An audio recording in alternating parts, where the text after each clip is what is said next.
Welcome back, everybody, to your Cre8tivity. And this will probably be our best sounding episode because we are in a professional podcasting studio. Dylan, we always sound good. We always sound great, but the audio quality might be at its best. The content is always quality, right? No, our sound is on point. Hustling kitchens in the background, banging pans, that's all style. It's atmosphere. Character. Yeah, good point. It might be the quietest background. Is that what you're saying? Yeah, maybe. So the silences will be extra impressive. We'll have to bring some like bratty little kid into the other room and have them just yelling in the background. There we go. Do you know any? No, not yet. But okay. Usually that's my job. So usually that's what I do in the background. So I'll work on it. I'll see what I can do for this one. Well, Steve, you're my favorite brat, so there's that. I'm not sure where to go with that. Is that a compliment or not? Both. Anyway, we're at Rookery or Rookery Studio? Rookery. Where did that name come from? Yeah, so our owner, Jimmy Rex, and this actually used to be his real estate office. And he always had wanted to have some sort of a business called Rookery. Because Rookery, it's kind of the nesting ground of penguins or any other birds. Hence the penguin logo, if you've seen it. And then when you walked in, the giant penguin. And so, which I love. Yeah, it's amazing. But that's kind of where the name came from. It's just it's a place where penguins nest. Very nice. I could nest here. Yeah, it's cozy. It's pretty comfortable. It is. It definitely is. This room's my favorite one. Okay, why is that? The sound in here I really like. I mean, you look around and you've got the sound padding all over.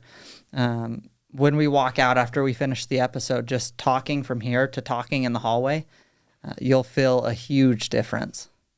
And I just like that. Plus, the accent wall looks really cool with the okay, now, did you put the sound tiles up yourself? I did not. Those were done before I got here. But you could have. If I would have been about a month earlier, yes. What about, do you have backup replacement, like, blocks, just in case? I mean, I could see them popping down. So do you have backup spares? Stick them back up. Just. Well, they look pretty secure to me. Dakota's pretty, like, nonchalant. Like, do you get riled up? I guess in the right situation, yeah. So when you realize that you're going to have to deal with my voice and like trying to edit the sound, you're going to be, okay, I've had enough. I'm going to like totally get rid of Steve. Steve's going to be on mute for this whole podcast. Oh my gosh. Well, tell us about you, Dakota. Dakota Mahan? Mahan. Is actually, yep. Yeah. We have the same initials. We discovered that when I got your full name, yeah. Because it's still Mazziotti. Mazziotti, okay. And is that Italian? Italian, yeah. Okay, very cool. Most people say Mazziotti, but it's Mazziotti. And that's with me. Most people say Mahan. I mean, just looking at it, that's the way it looks, and then it's Mahan. Yeah, we don't have it all easy like Steve with Hatch. I'm a mutt. So I don't even know my background. I'm a mutt. It's all right. I can take it. Wait, so were you from Utah originally? I was born in Texas, but I moved when I was 3. Grew up most of my life here in Utah, so I'd consider myself Utahn. Yeah, for sure. And have you always been interested in like podcasting, sound, and editing and all that? No. I'm interested in aviation. Aviation is one, but watching things grow. Like I've loved growth, and building things. And so when I was really young, I would do woodworking, welding, just everything that I could build stuff. And I thought that that's what I loved. I just loved welding. I loved woodworking. I loved creating. And then it hit me probably about a year ago that I didn't love that part of it. I loved watching something go from like nothing to something, that building.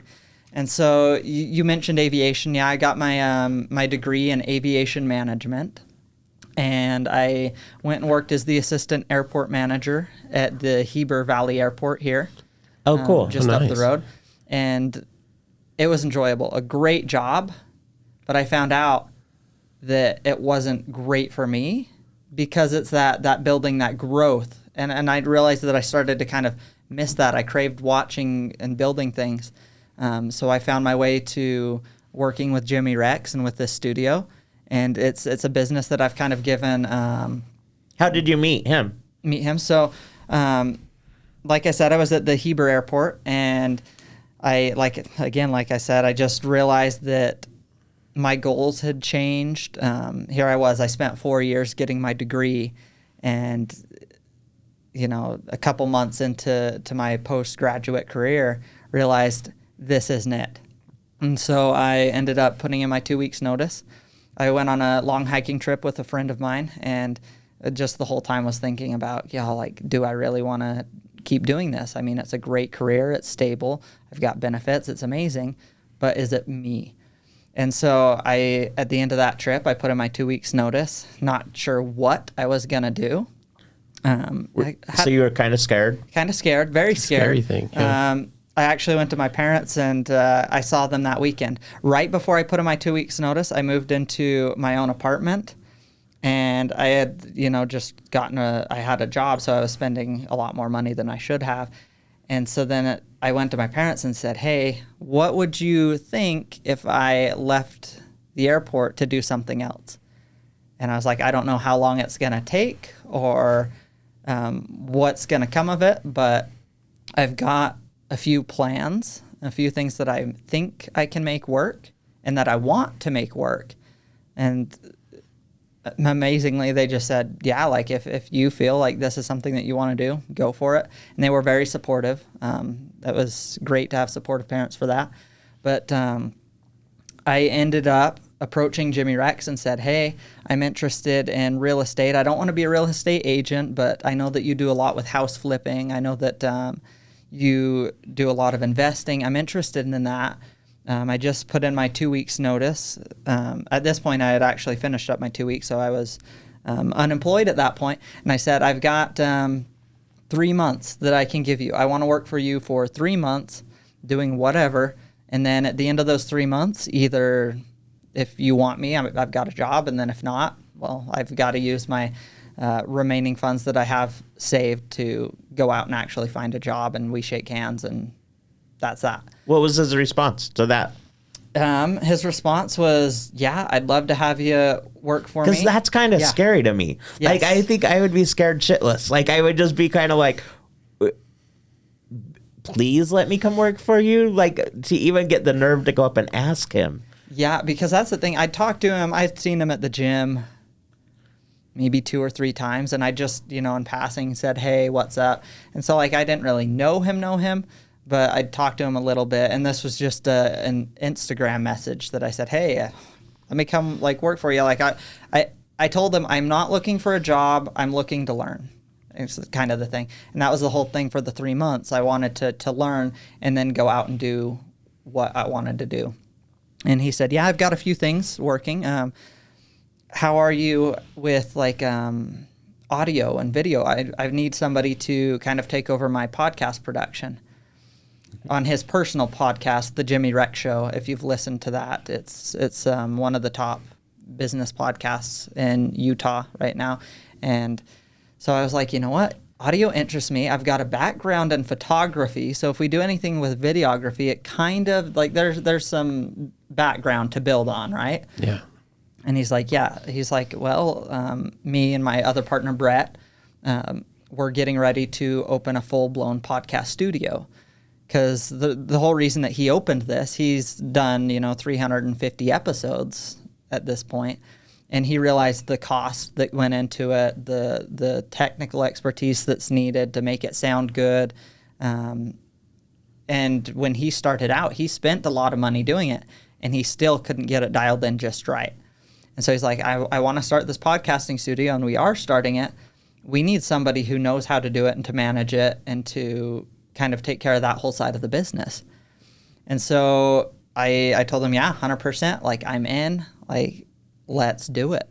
And so I spent a whole bunch of time just poring over every study material that you can think of. I mean, all of the videos on YouTube for Premiere Pro, for Rode. They've got a lot of videos on their Rodecaster Pro.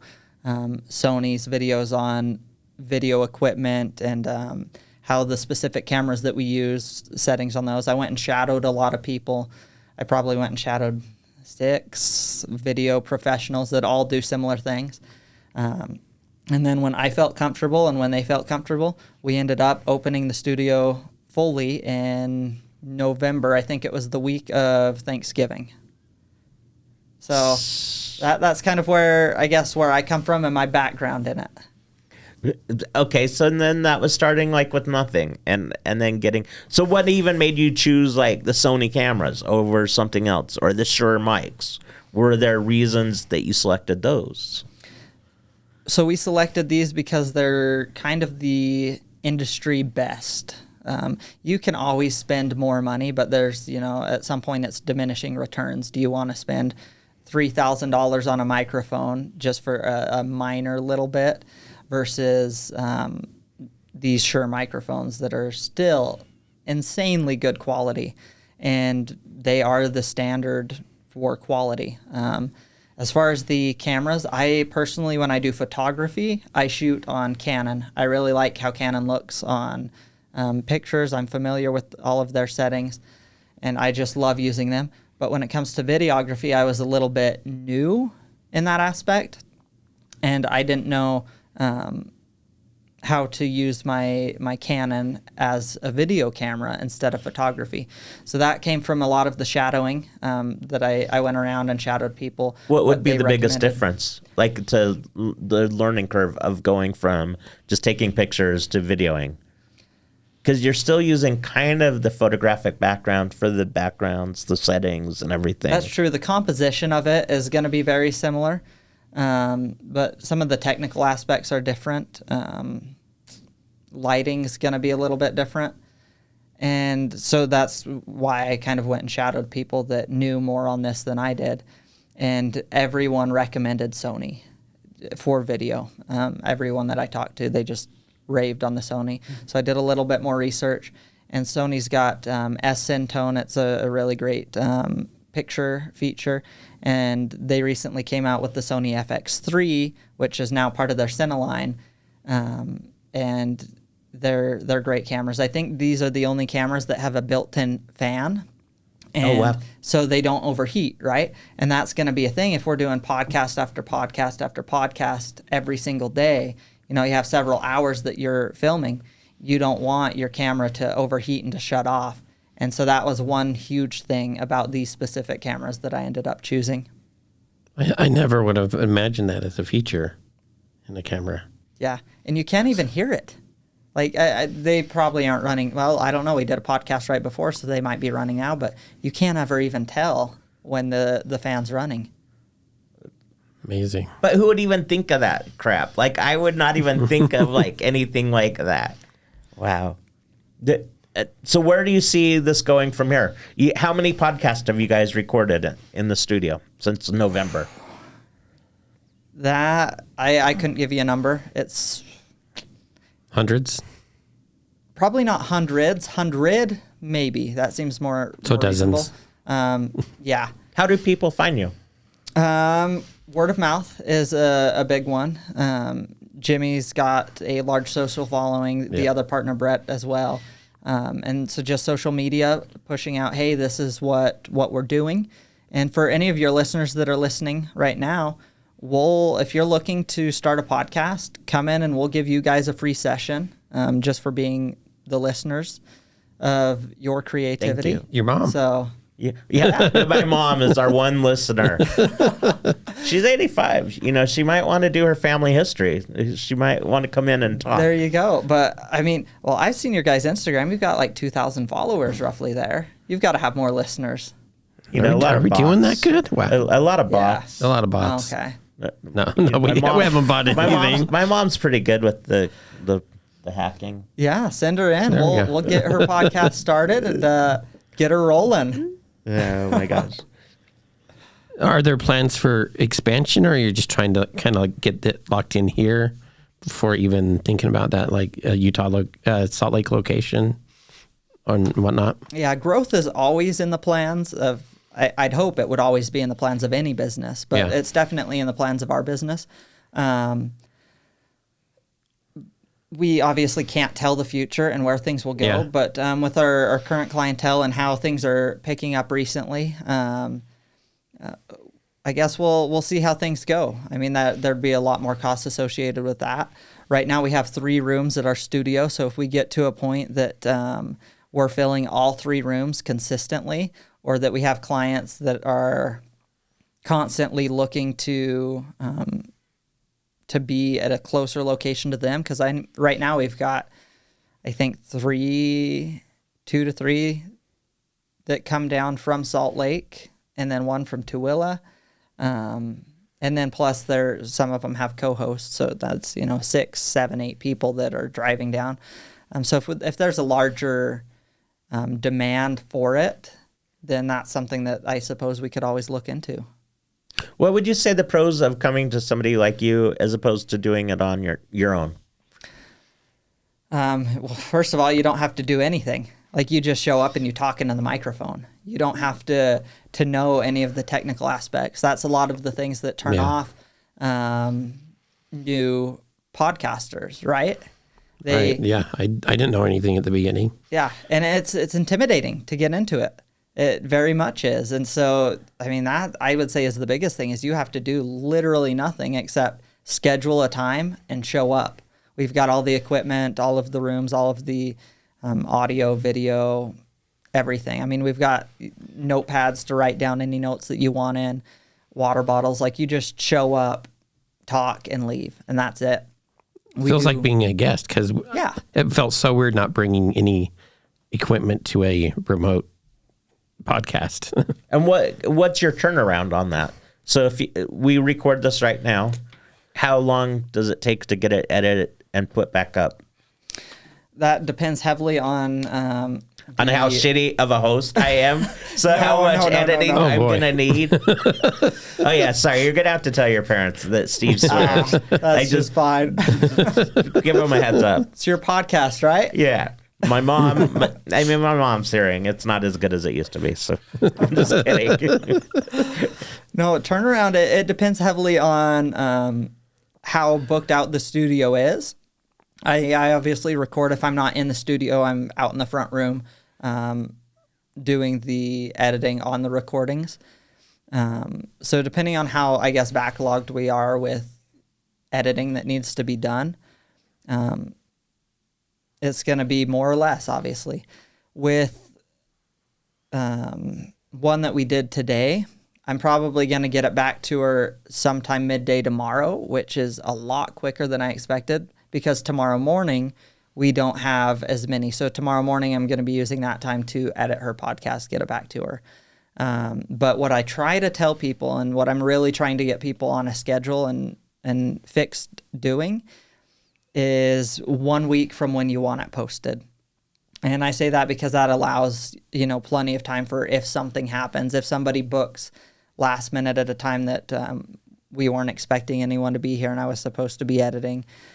It just makes sure that we can get theirs recorded, edited, and posted, and still allow a little bit of time for, I guess, anything that might come up. And then, so I know that you have had all different ranges of podcasts, like different extremes. So maybe a couple different things. What's the craziest podcast that you've had in here that you've hosted?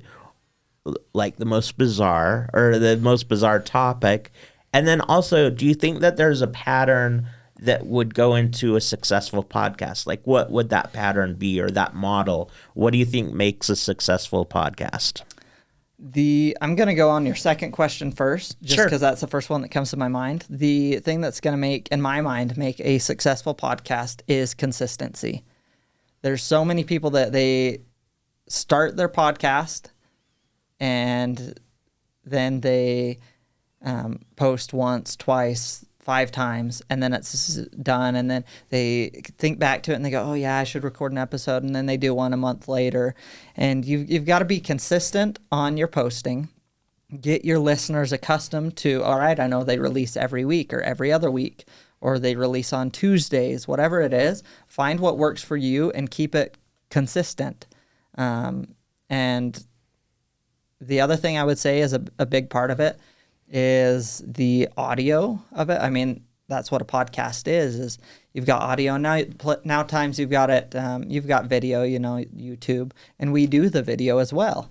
But for a podcast, most of the listeners are going to be listening on platforms, Spotify, Apple Music, or Apple Podcasts, I guess. You've got to have that audio really dialed in. Nobody wants to listen to somebody's voice if it's got a whole bunch of background noise, and I'd say those two are the most important. The good sounding audio and consistency with what you're doing. And then your other question was...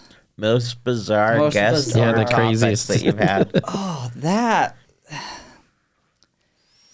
I've been a fan of all of the podcasts that have come through here. Suck up. Oh. But no, like, everybody that's come through have all been like really grounded people who just, they know what they want to do and they just go through and put their heart into it. We do a lot of, I guess, business style podcasts. There's a few that we are doing for some of the Utah football players, Utah basketball players, BYU football players. And it's good for them because now, as of recently, collegiate athletes can start getting paid and sponsorships for that. And so it's a way for them to reach out to their audiences and get sponsorships that way. And so those are kind of the more unique ones just because now it's kind of new that... but you're partial and you give discounts for the U of U players because you like them a little more than the BYU players? I'm just asking. I mean, I'm just wondering. And I would say this is more red than it is blue. Yeah, this room. So do you have a blue room as well? The room just to the side of us is kind of like an off blue green kind of. So it's not BYU so UV. blue. So it might be Utah Valley also. Yeah, we could go in between there. It's a mix between Utah and BYU. There you go. That's funny. So are you a Utah fan? Well, I mean, I like both, but I my shop is probably frequented by more U of U people than it is by BYU. Which makes sense, being in Salt Lake. Right, in Salt Lake and the Avs. Yeah. But, however, we do get the BYU people that will come up. Okay. So, I mean, I'm not going to totally this, but I want them to be nice to the U of U students. So I'm just kind of trying to be a little protective. There you go. But that's all. That's it. You've got different subscription packages for people who are, doing it regularly like they're supposed to. Tell us about those packages and what's included. Absolutely. So, yeah, everything is set up on a subscription plan. And so you're going to pay monthly for the services. And right now we have 4 plans, 1 hour a month, 2 hours a month, 4 hours a month, and 8 hours a month. And I mean, 8 hours a month is... That's a lot. That's a lot. That's if you're doing, 2 1-hour episodes each week. That's a lot of time. And then on the other extreme, 1 hour a month, that's not a whole lot. That one was more put into place for people who do 15-minute episodes, just the shorter ones that people don't have a whole lot of time to listen to, or they don't have a whole lot of time to put into it. So if they were to do that, they could do 4 15-minute episodes a month at that price. And so the prices for those, if it's 1 hour a month, it'll be $150. If it's 2 hours a month, it's $270. 4 hours a month is $500, and 8 hours a month is $800. If anybody does go over the 8 hour a month plan, then we just bill hourly at $75 an hour. So as you use the studio and our services more, the price goes down per hour. And I guess to just kind of clarify that is your podcast time. Because we produce your podcast, we want to make sure that you get your actual podcast time for what you pay. So if you come in and you record after I go and edit it and post it, it's 45 minutes. Well, you've got 45 minutes that you've used, not an hour, or you've used 30 minutes instead of 1 hour, whatever it is. You pay for your podcast production. Have you found a sweet spot for what the length of a podcast should go? I joke with Dylan. I kind of have ADD. So at the hour mark, I'm kind of glossing over. And so, like, I'm tuned out. It doesn't matter the guest. But have you found, like, sweet spots of what a podcast should go? You're going to cater to your audience, obviously. If your audience loves, I mean, like Joe Rogan, one of the most popular podcasts, if not the most popular podcast out there. And his episodes are like, 3 and 4 hours sometimes? Like, they're insane, but he still rakes in millions of listens. And so you're going to have to cater to your audience and what they want. Me personally, I'm with you, Steve. I like the 45-minute mark is like my ideal. If it's 40 to 50, that's perfect. Once it gets to, 1 hour and above, it just feels like it's just dragging on more and more. But then again, if the content is good and people are continuing to be engaging and entertaining, and they're bringing points that I want to listen to, then I guess why not? What podcasts do you listen to? Or which ones do you find that you tune Your into? creativity. Creativity. Besides the Your Creativity one, we know that that's your top pick because we have thousands of subscribers. Again, my mom's good with the bots. So, but who do you listen to? So, I guess, first of all, I listen to everybody that comes through here, listen to their podcasts, obviously, as I go through and edit them and then post them and make sure that everything went through and sounded properly. But just, I guess, on my personal time, I've listened to less podcasts now than I used to, just because I'm putting so much of my time going through and editing and listening to them. Enough. Anyway, yeah. I'm tapping out at that point, right? If I've had a long day. But the ones that I typically listened to in the past, and still on occasion will, if it's before bed or something, I'll toss on. They were either kind of like a business mindset style podcast, or I've liked some that were produced by I don't know if it's NPR that produces some of them, but there's some 99% Invisible that was pretty good. Like, it just teaches you stuff, like learning things. Ridiculous History I'd like to listen to because it just goes over parts of history that you never even knew were a part of history, and I love that. I like history. Those are kind of like the real base ones that I like, just things that I'm going to learn from, whether it's personal learning or if it's just kind of like a fun thing. There's one called Stuff You Should Know. It's a pretty popular one. And I remember I was out just for a walk maybe a week or two ago, and I turned on that one, and it was just an episode on ants. That's interesting. They just went through all of why ants are unique and what's cool about them. And I don't know, just fun, interesting things like that. I just like to learn that stuff. Do you see the future of podcast? I mean, we have the cameras here. Do you see it being a combination of the sound and the cameras as it progresses? Yeah, absolutely. You already see it changing now on social media. There's so many people who are on podcasts, and then they take those video clips and trim them up, add some captions to them, and post those on their Instagrams, their TikToks, all of their socials. And it's a way for them to get out there more, get in front of people and show them who you are, kind of some things that you say and believe.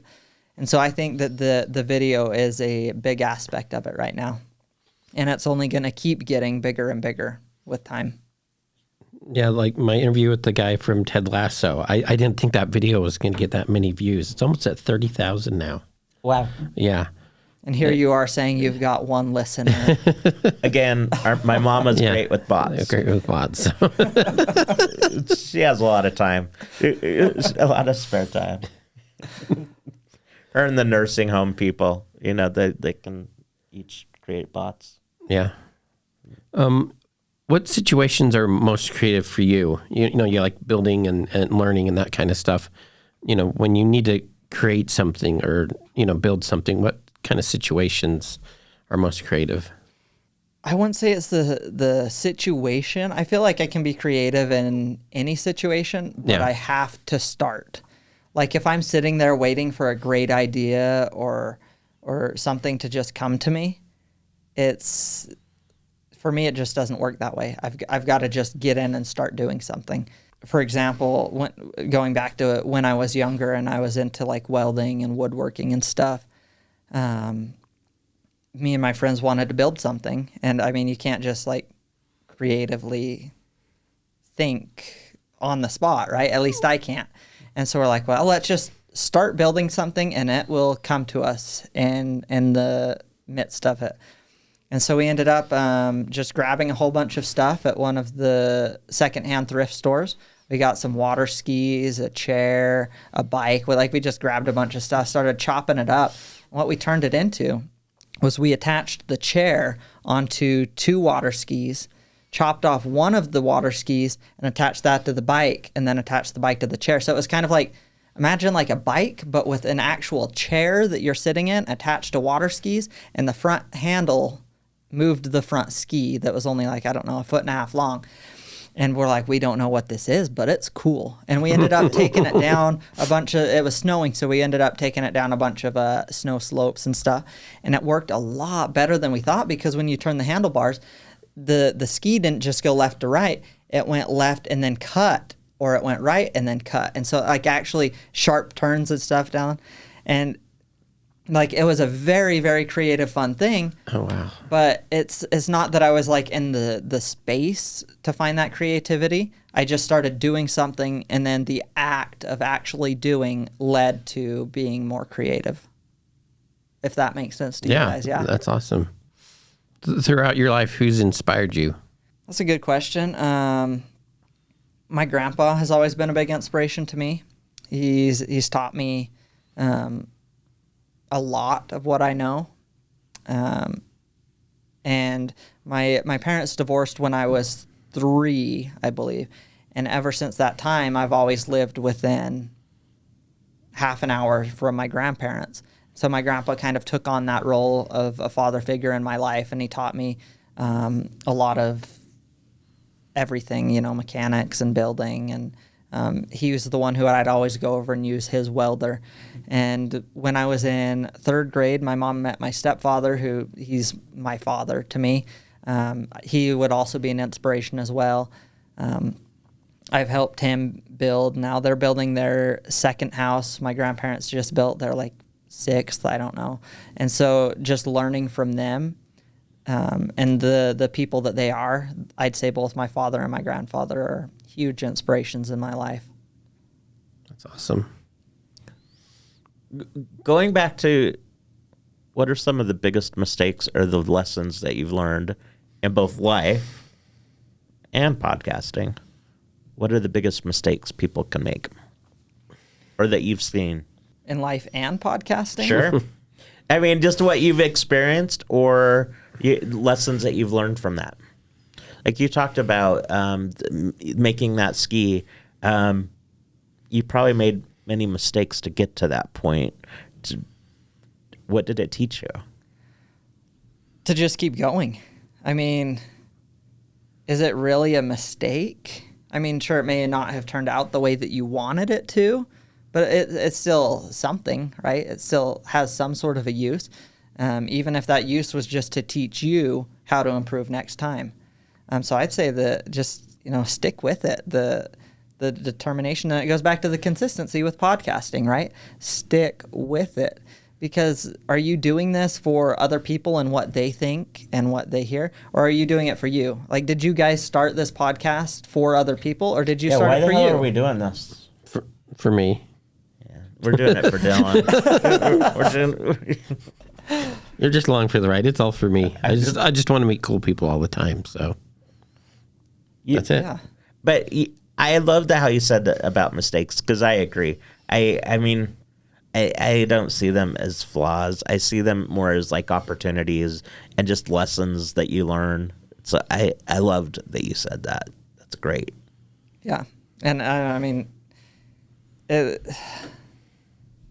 sometimes it is hard to think that way, because I mean, something bad, terrible happens, whatever it is that you were at fault for, and you're thinking, yeah, like, I just wish I would have done it this different way, and you kind of regret stuff, right?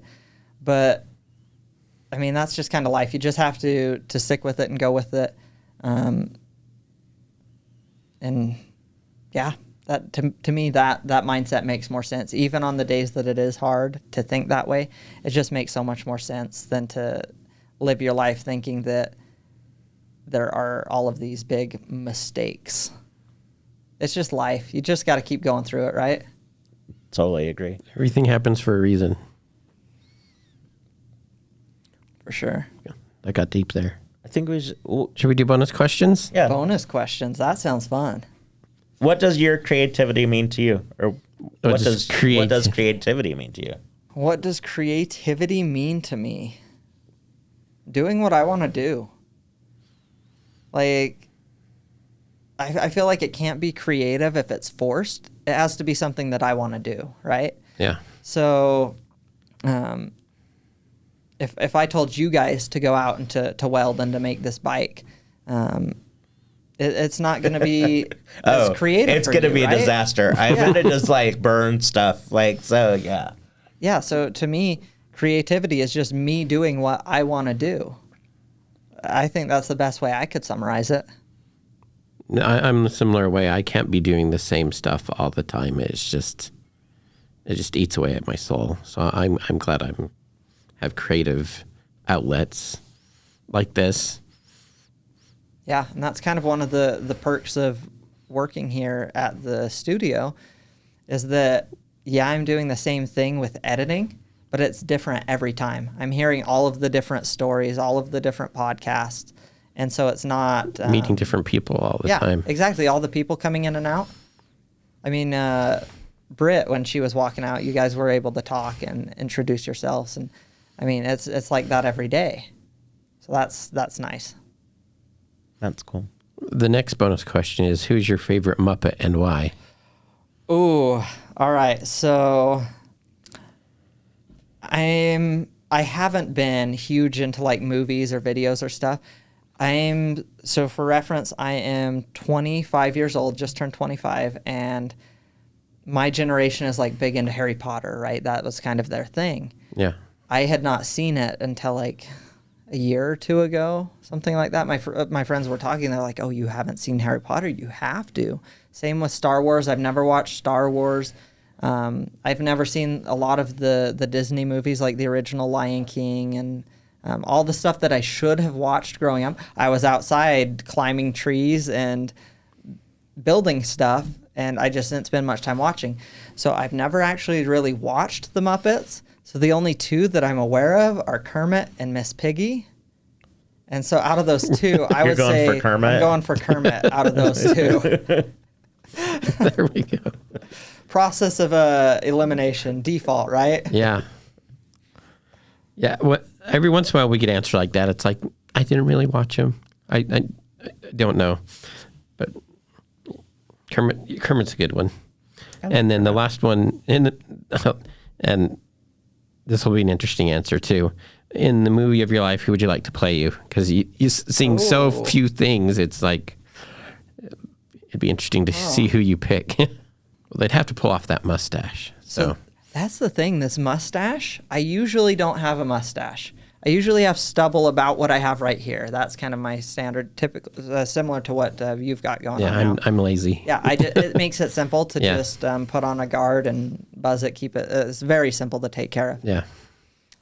I've done a mustache that was like this 2 years ago, and it was just kind of an experiment. Like, you know what? I'm gonna do a mustache. Why not? So I did it and got it, all poofed up and got it going. And then I shaved it after, I think, 2 months. And I was like, this is too much. Yeah. And ended up calling it there. But this year, I don't know, something changed. And back in... It's COVID. December. It was in December. Yeah, in December, I was like, you know what? I'm gonna do the mustache again.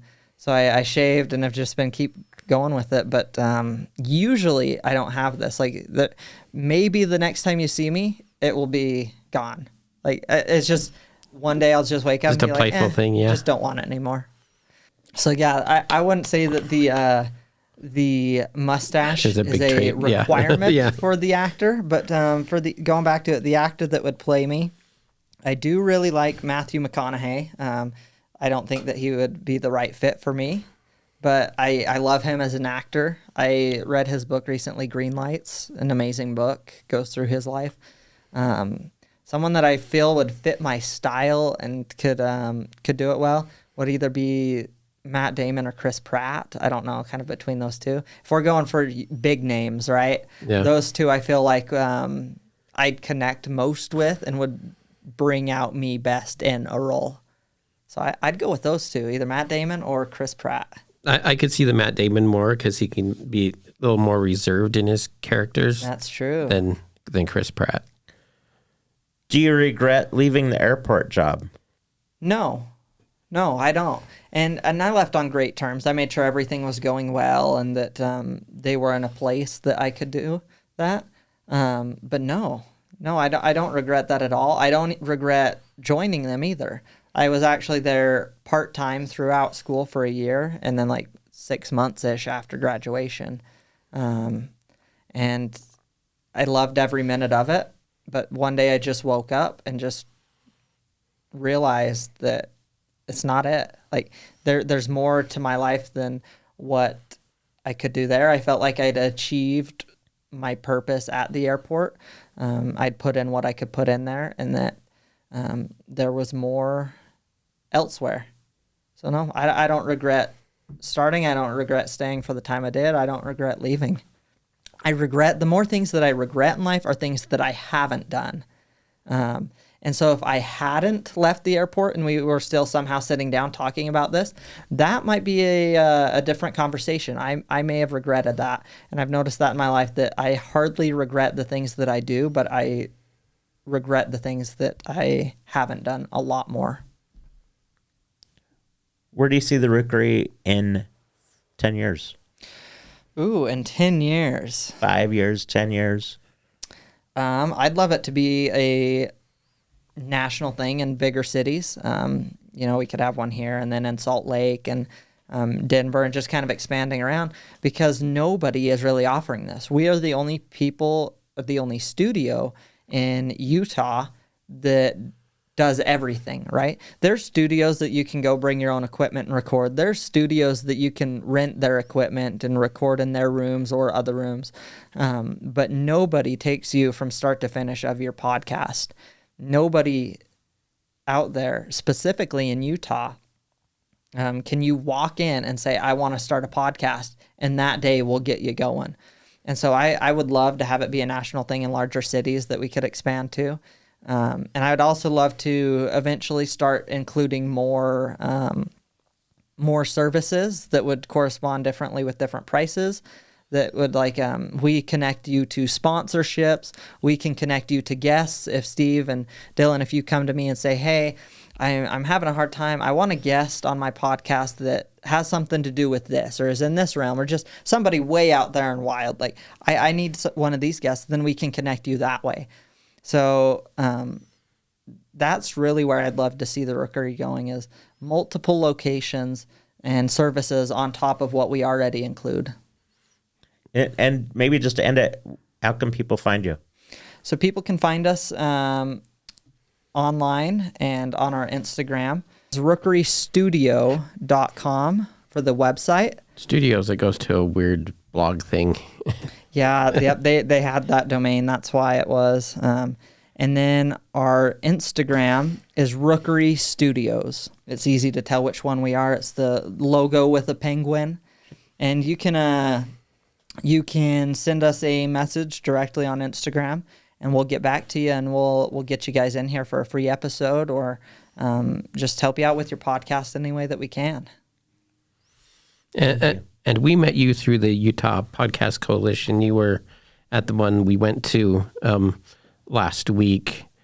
And so I urge people to go check that out too, the monthly meetings there, if you're starting or thinking about a podcast, to go there. I'd echo that too, because I mean, it was a great turnout. I think we had like 35, 36 people there. That's the fullest I've seen it. Yeah, I was talking to Steph afterwards, and she said, yeah, this was our best turnout, and we're only going more from here. And that's the thing, podcast is getting so big right now. Like, everybody has to have a podcast, right? And I think everybody should have a podcast.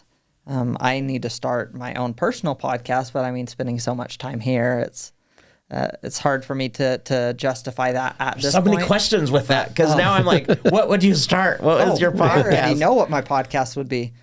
So it would be... Wait, no. Okay, don't tell him. We'll talk after. Yeah. I just think that there's so many, and everybody should have a podcast. Or two. We each have two. This one and our other ones.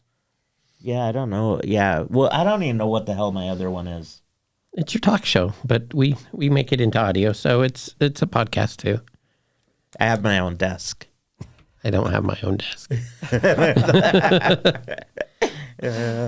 Dakota, thank you. Yeah, Dakota, thank you. Thank you for having me on. I appreciated it. It was fun to be on the other side of the equipment this time.